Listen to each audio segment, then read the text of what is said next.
le journal.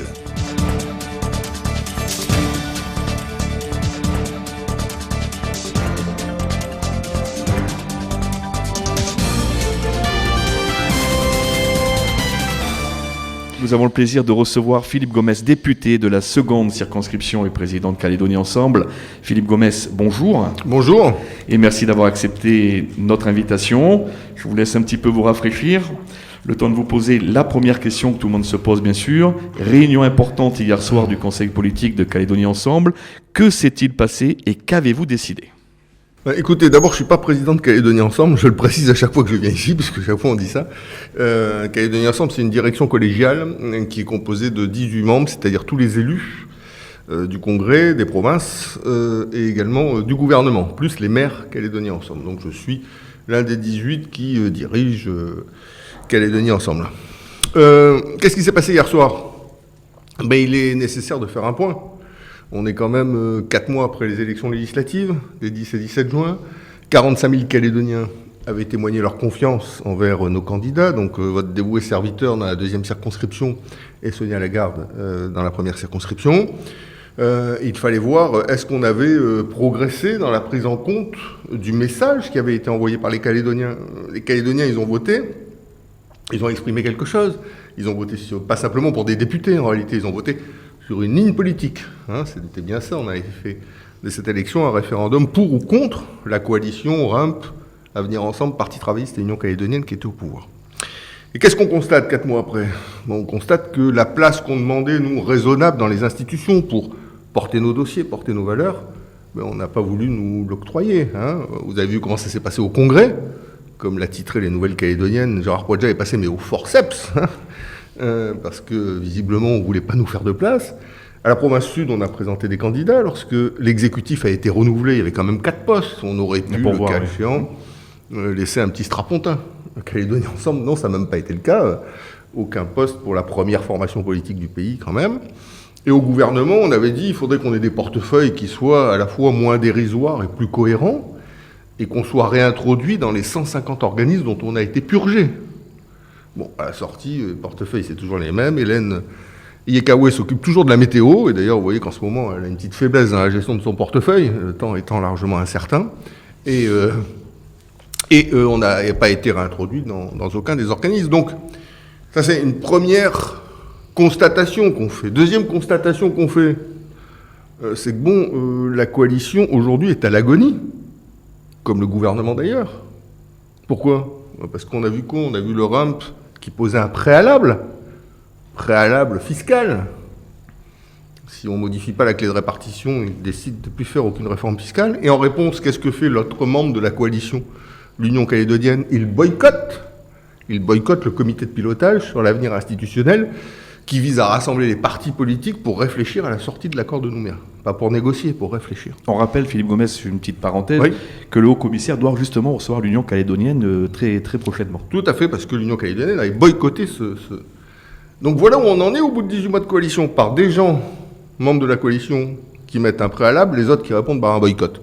Dans notre pays, le préalable, le mot a un sens politique particulier, boycott, ça a aussi un sens politique particulier.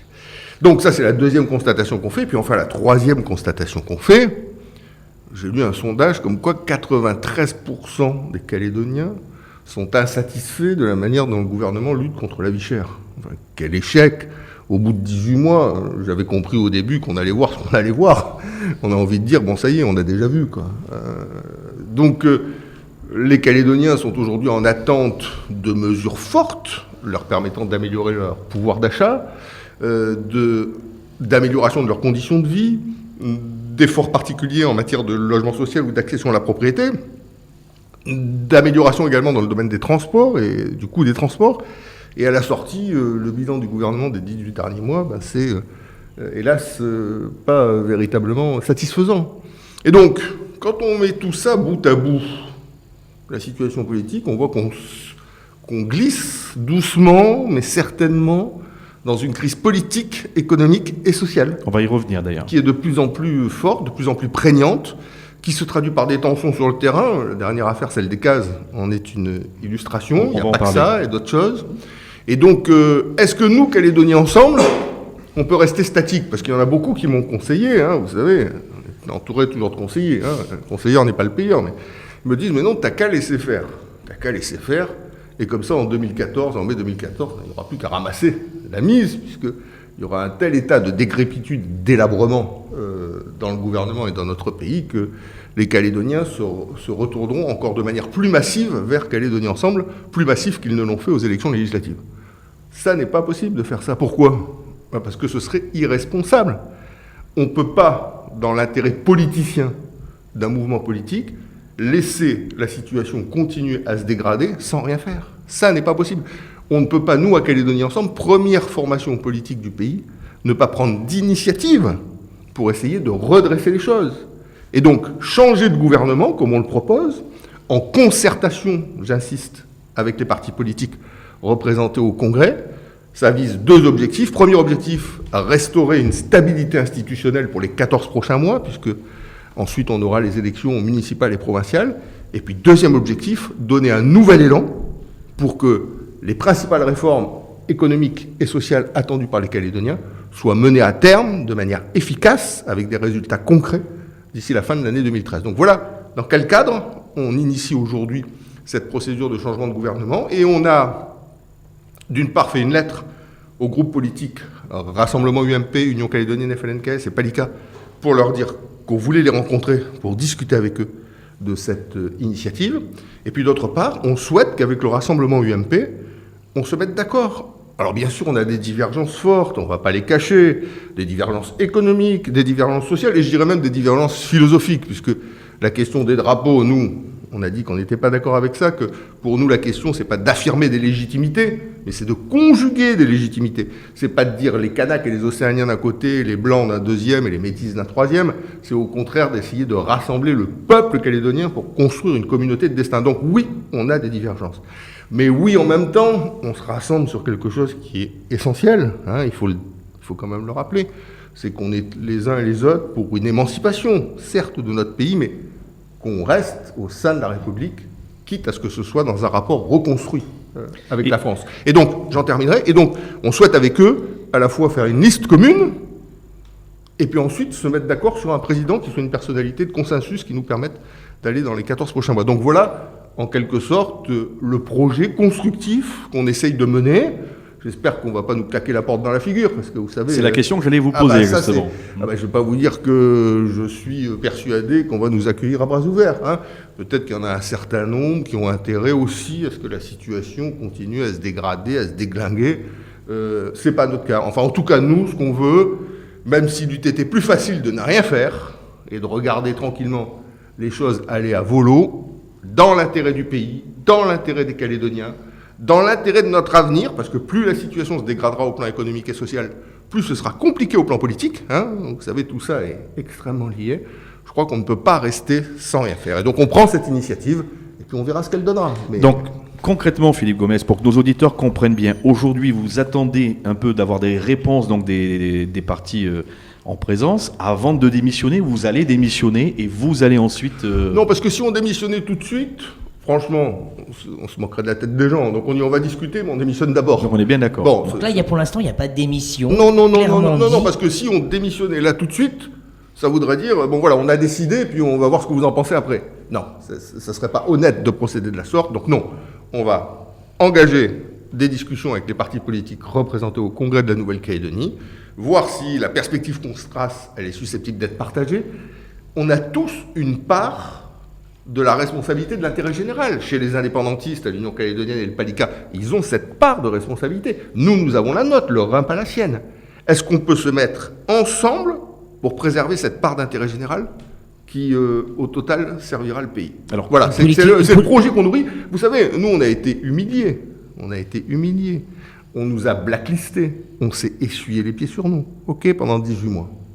D'accord? Donc on pourrait dire blessure d'orgueil, blessure d'ego, hors de question d'aller vers ces partis-là qui nous ont niés dans notre existence même. Nous, on jette la rancune à la rivière. Ce qui s'est passé est passé. Oublie. Pas on oublie.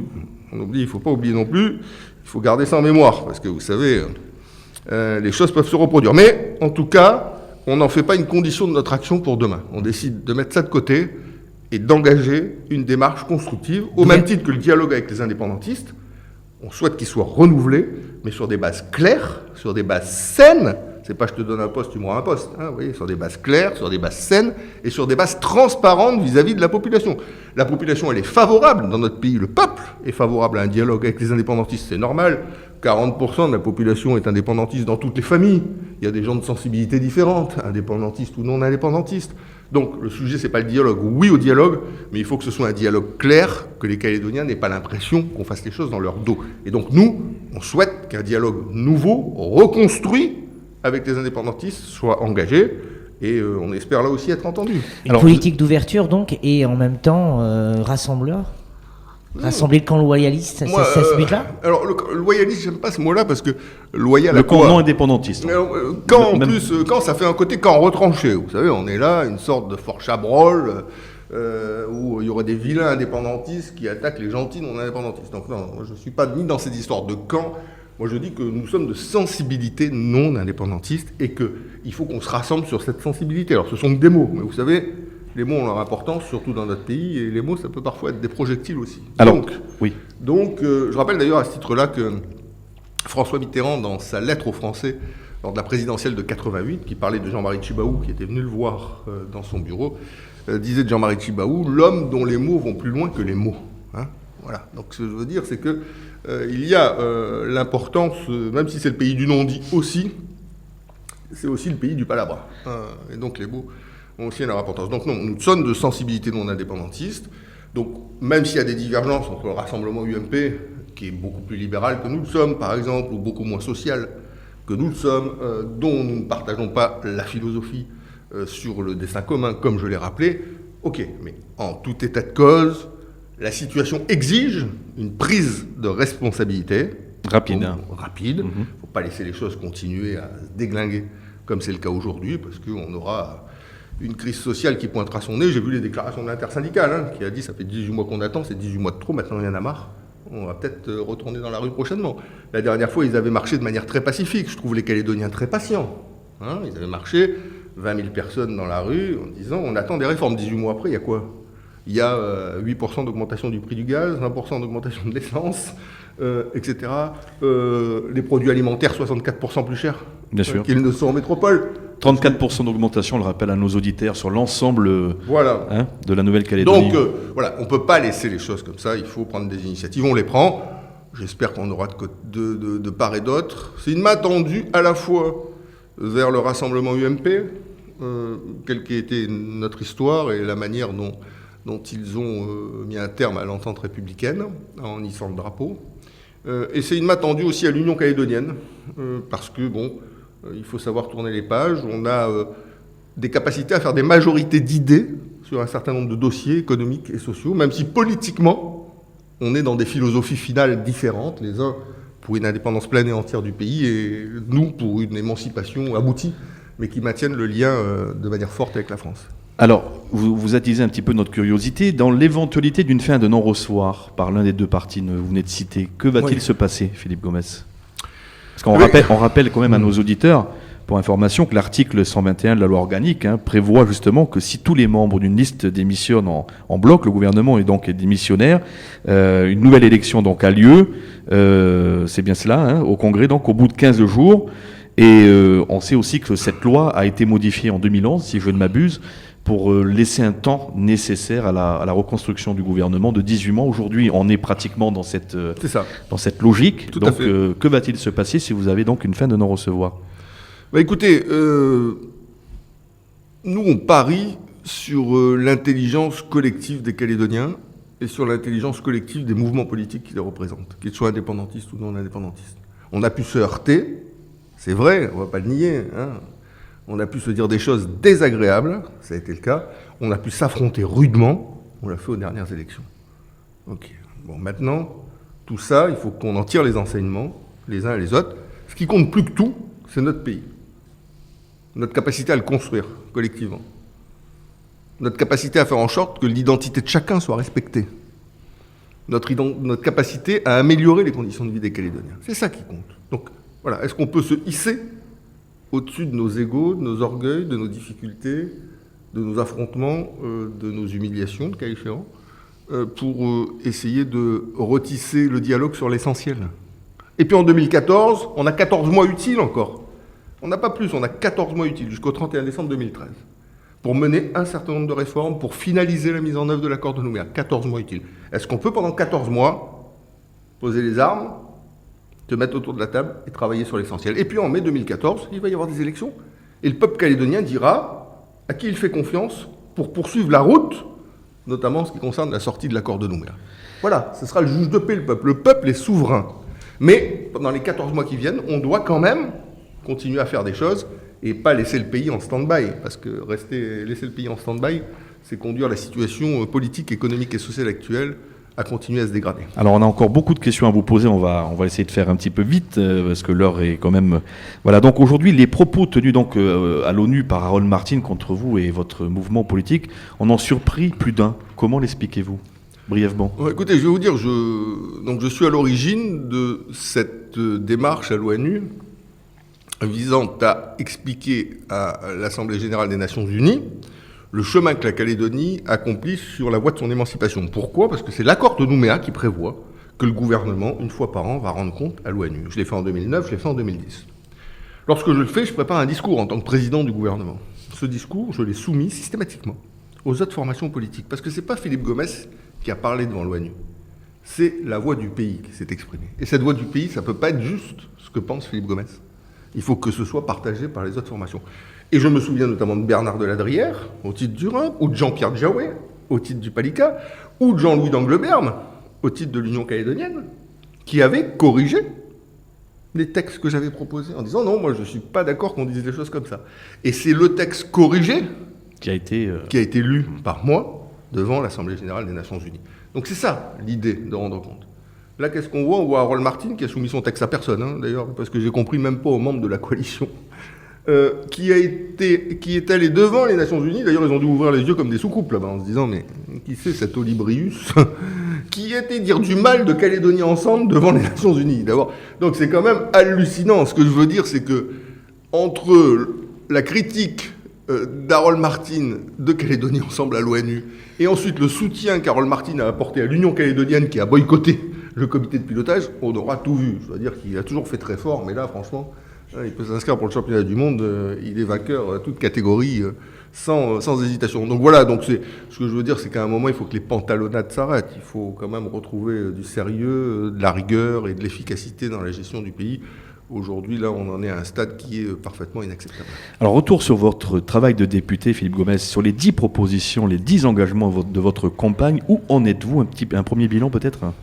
Écoutez, au bout de 3 mois, vous savez, il y a un site qui est pas mal, qui s'appelle Vos députés, qui mesure l'activité des députés. Donc, je vous encourage à aller le voir, j'encourage les auditeurs à y aller. Comme ça, on voit effectivement ce que font les uns et les autres. Il y a aussi pour les sénateurs. Là aussi, je conseille aux Calédoniens d'aller voir ce qu'ont fait leurs 2 sénateurs cette dernière année. J'en dirai pas plus. Bon, on a été hyper actifs avec Sonia Lagarde, chacun sur nos sujets. On a au total aujourd'hui une 50aine d'interventions dans l'hémicycle qui ont été effectuées en 3 mois, 70 amendements qui ont été déposés, 2 questions orales qui ont été posées au gouvernement, et je ne parle pas du travail en commission en profondeur que nous avons effectué. Et au bout de 3 mois, on a déjà des fruits qui ont été recueillis. Je vais en citer 3 pour pas être trop long, parce que je vois qu'on a déjà dépassé le temps imparti. Le plafonnement des frais bancaires, c'était un des 10 engagements qu'on avait pris avec Sonia Lagarde lors de la campagne électorale. Eh bien oui, la loi sur la vie chère présentée par le ministre de l'Outre-mer, à la suite d'un amendement que j'ai déposé, plafonnera dans un délai de 6 mois les frais bancaires en Nouvelle-Calédonie, c'est-à-dire en clair que les frais maximum susceptibles d'être pris sur une opération bancaire seront équivalents, à peu de choses près, aux frais pris en moyenne sur les opérations bancaires en métropole. Ce qu'il faut savoir, chez nous, c'est 2 à 10 fois plus cher. Par exemple, une autorisation de prélèvement, chez nous, est 5 fois plus chère qu'elle ne l'est en métropole. Par exemple, les frais de tenue de compte, chez nous, c'est systématiquement gratuit en métropole, c'est quasiment systématiquement payant chez nous. En Nouvelle-Calédonie. Les retraits d'espèces, chez nous, au guichet, c'est 10 fois plus cher qu'un retrait d'espèces en métropole, etc., etc. Et donc, à la suite de l'application de cet amendement, on aura donc la possibilité d'avoir des frais équivalents à ceux de la métropole. Concrètement, vous savez, à la fin de l'année, je le dis pour les auditeurs, on reçoit tous, dès lors qu'on a un compte en banque, une fiche qui liste les frais bancaires qui ont été pris pendant l'année. Vous avez vu, c'est quand même salé. C'est formidable. C'est salé à la fin de l'année. La feuille est amortie, on va dire. Voilà. On est content quand on la lit celle-là et on s'est dit, voilà, petit à petit, comme ça, l'air de rien, toute l'année, on a quand même contribué à enrichir un certain nombre. Bon. Il faut que les Calédoniens sachent que lorsque ce décret sera intervenu, plafonnant les frais bancaires, les factures de fin d'année qu'ils recevront seront 30 à 70% moins élevées que celles qu'ils reçoivent aujourd'hui. Pourquoi je dis 30 à 70 ? Parce que les frais bancaires ne sont pas pareils en fonction des banques. Il y en a où ils sont particulièrement élevés, et il y en a d'autres, par exemple la BCI, où ils sont beaucoup plus modiques. Et donc, ça dépendra d'où on est client. Mais au total, tout le monde verra une baisse significative de ses frais sur sa facture de fin d'année. Deuxième et d'ailleurs, point. attendez, pardonnez-moi, et cet amendement, il a eu tellement de succès, il faut le dire, que les Elle a Polynésiens été m'ont reprise, appelé oui. pour me demander de la rétendre, ce que j'ai fait bien volontiers. L'amendement a été adopté, donc je salue nos amis polynésiens. Et les Domiens, les députés socialistes, parce que tout l'outre-mer aujourd'hui est socialiste, il faut savoir qu'il n'y a plus quelqu'un de l'UMP dans l'ensemble de l'outre-mer, ils ont été battus partout. Voilà. Bon, en Nouvelle-Calédonie aussi, en Polynésie aussi. Mais les députés domiens ont dit, c'est pas mal, parce que nous aussi, alors c'est un peu plus cher chez eux, ça n'a rien à voir avec ce qui se passe chez nous, et donc ils ont également déposé un amendement s'inspirant du mien pour aligner les frais perçus dans les DOM sur les frais perçus en métropole. Et donc voilà, ce que je veux dire, c'est que voilà un engagement concret, clair, qu'on avait pris devant les Calédoniens et qui a été réalisé. Je vais prendre un deuxième engagement important, c'est en ce qui concerne la protection du droit des locataires. On a de vieilles lois applicables dans le pays qui n'ont pas été rénovées, puisque c'est de la compétence de l'État. J'ai fait adopter un amendement qui prévoit désormais que la loi de 89, applicable en métropole, est également applicable en Nouvelle-Calédonie. Je vais donner deux exemples concrets qui changent les choses. Désormais, la caution, lorsqu'on loue, ne pourra plus être supérieure à 1 mois, alors qu'aujourd'hui elle est plutôt habituellement à 2.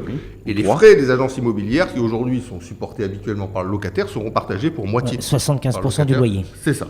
Et donc, voilà des éléments concrets d'amélioration. Et puis au plan politique, on est intervenu auprès du ministre de l'Outre-mer à plusieurs reprises avec Sonia Lagarde pour faire en sorte que les deux sujets dont on avait parlé lors des élections, le drapeau et les 4600 Calédoniens nés en Nouvelle-Calédonie, mais qui sont aujourd'hui exclus du corps électoral parce que entre 88 et 98, ils n'avaient pas fait les démarches, ils ont été négligents, ou ils faisaient leurs études, etc. Parce que ces deux sujets soient inscrits à l'ordre du jour du prochain comité des signataires. Pour le drapeau, qu'on mette en œuvre la recherche en commun, prévue par l'accord de Nouméa. On doit rechercher en commun un drapeau qui incarne, je cite, l'identité kanak et le futur partagé entre tous. Donc, et le dernier comité des signataires avait dit que le drapeau du FLNKS flotterait tant que le drapeau lié à la recherche en commun n'avait pas été adopté. Donc voilà, on réaborde le sujet au prochain comité des signataires.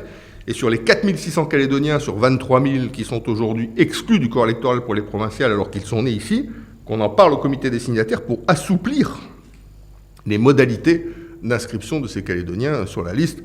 L'objectif, quand l'accord de Nouméa a été signé, c'était pas d'exclure des gens nés ici du corps électoral. Donc il se trouve qu'on se retrouve dans cette situation pour 4600, dont la moitié d'ailleurs sont d'origine kanak, c'est des Calédoniens de toutes origines, donc il faut quand même remédier à cette situation-là. Donc voilà, je ne vais pas être plus long sur le sujet, mais voilà quelques actions concrètes qui ont été engagées depuis que nous avons été élus à un poste qui est un honneur pour nous, puisque nous portons la voix du pays au sein de l'Assemblée nationale. Quels sont les dossiers chauds qui vous attendent d'ici la fin de l'année, Fénu Gomes ? Il y en a un qui est très important, c'est le budget de l'Outre-mer. Il sera voté par l'Assemblée nationale le 6 novembre prochain, donc il faudra que nous y retournions avec Sonia Lagarde. Et parce que dans ce budget de l'Outre-mer, des crédits importants sont prévus pour la Nouvelle-Calédonie. C'est des crédits dans le cadre des contrats de développement avec les provinces, les communes, mais également la Nouvelle-Calédonie. Ce sont les crédits pour la continuité territoriale, vous savez, qui permettent de financer une partie du billet d'avion lorsqu'on obéit à certaines conditions de ressources et qu'on va en métropole. Les crédits relatifs au service militaire adapté, qui est une institution importante et efficace dans notre pays. Quand j'étais président du gouvernement, d'ailleurs, avec l'État, on a doublé la capacité d'accueil du service militaire adapté qui obtient des résultats remarquables avec notre jeunesse, etc., etc. Le budget de l'Outre-mer, bien sûr, il y a beaucoup de crédits qui concernent la Nouvelle-Calédonie et il faut aller les défendre parce que, comme vous avez vu en ce moment, en métropole, les rigueurs budgétaires sont plutôt polaires, et mieux vaut être sur le terrain pour faire en sorte que certains crédits à la faveur de tel ou tel amendement n'aient pas vocation à disparaître. Alors, en tant que délégué, que comptez-vous faire pour trouver aussi des financements pour le logement social et proposer un échéancier ? On le dit parce qu'il ne faut pas oublier que Calédonie Ensemble, pour nos auditeurs, c'est insurgé, entre guillemets, contre les dispositions prises par la province sud en matière d'habitat spontané ou de réhabilitation de l'habitat spontané. Il n'y a pas de problème de crédit pour l'habitat social. Il n'y a aucun problème de crédit. C'est un mensonge énorme. Je vais vous expliquer comment c'est financé. C'est hyper simple et je vais essayer de simplifier les choses pour les auditeurs.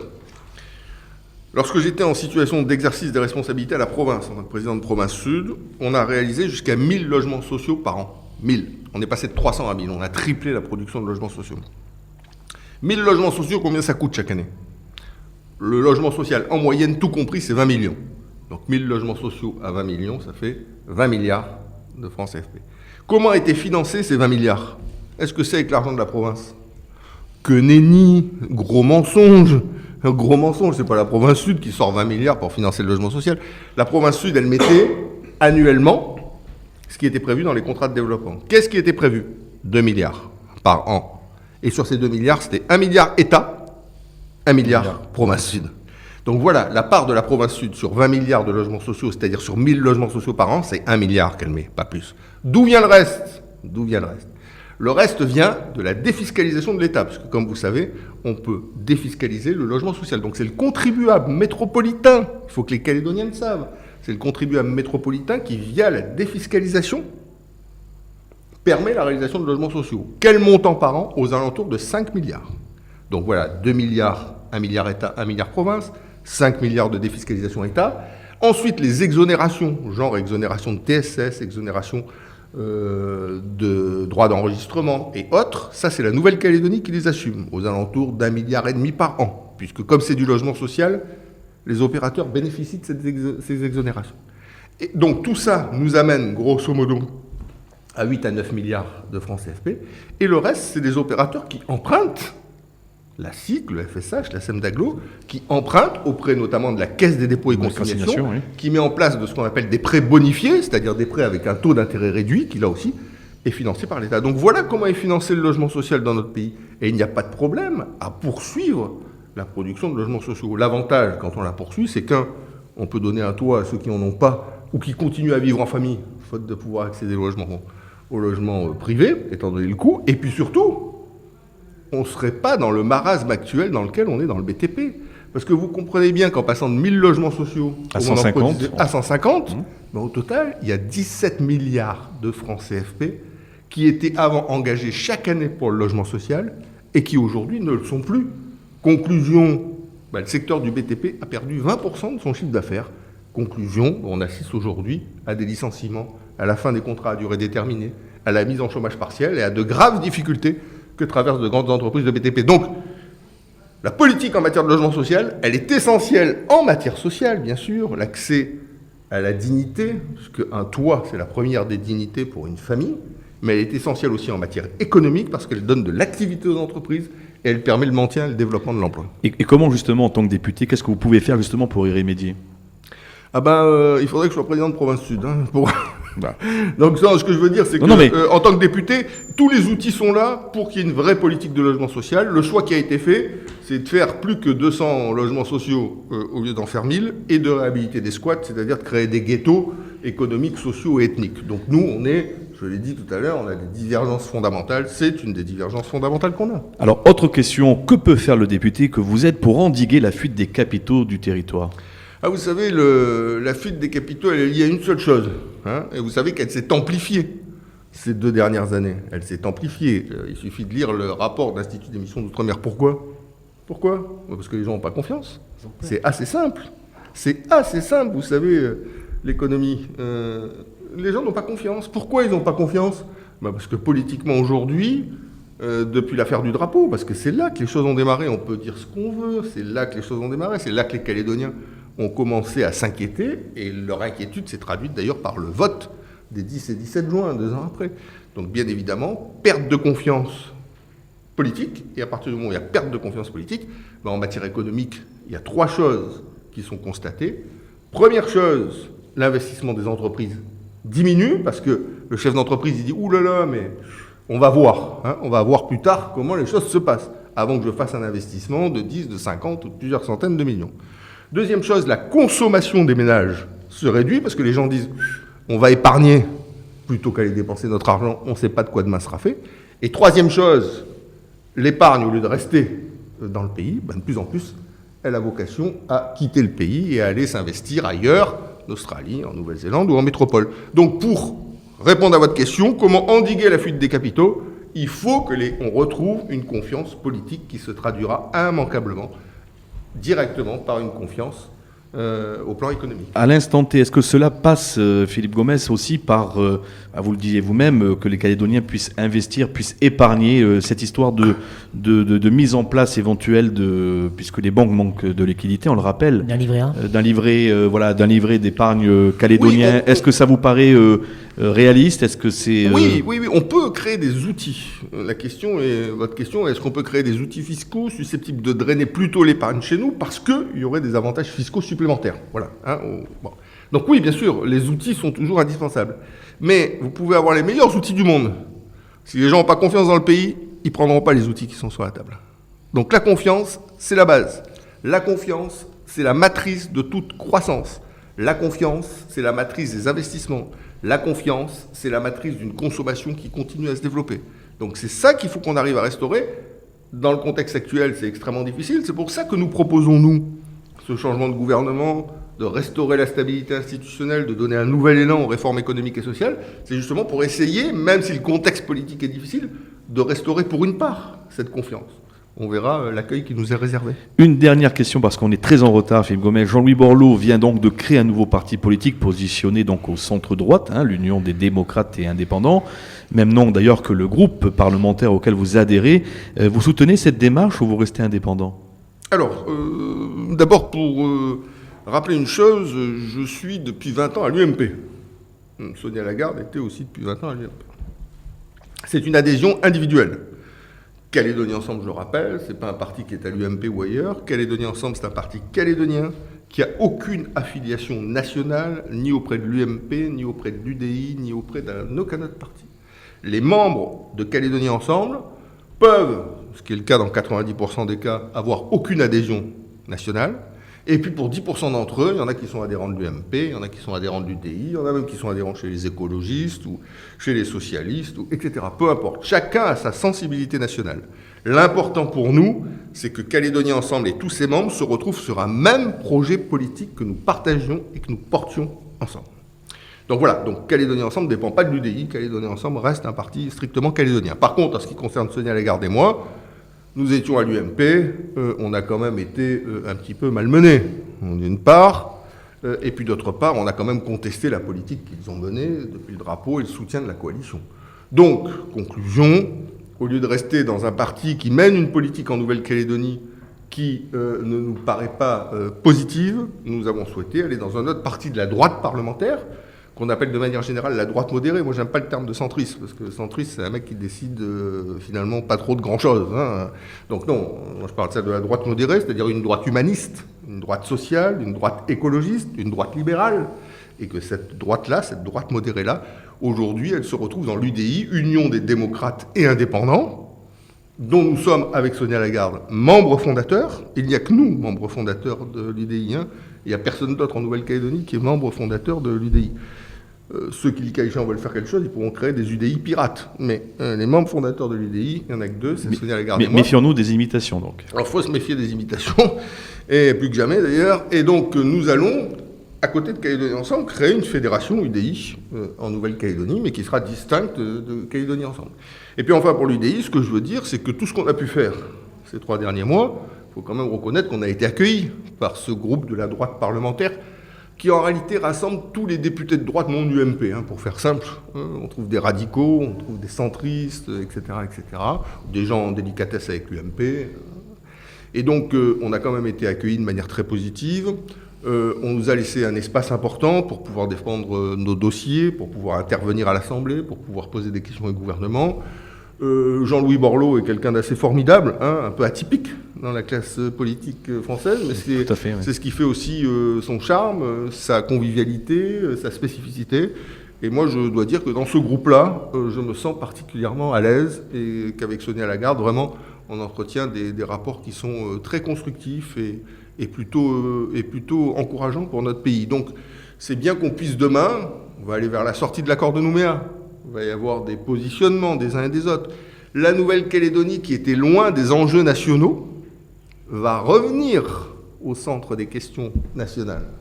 Et donc, c'est bien qu'on ait un parti politique comme l'UDI qui puisse, le cas échéant, porter ce à quoi nous aspirons pour le pays. Bon, eh bien, écoutez, Philippe Gomez, merci. Je rappelle que vous êtes donc député de la seconde circonscription et que vous avez bien sûr micro ouvert à Radio Océane. Merci beaucoup. Merci aux auditeurs.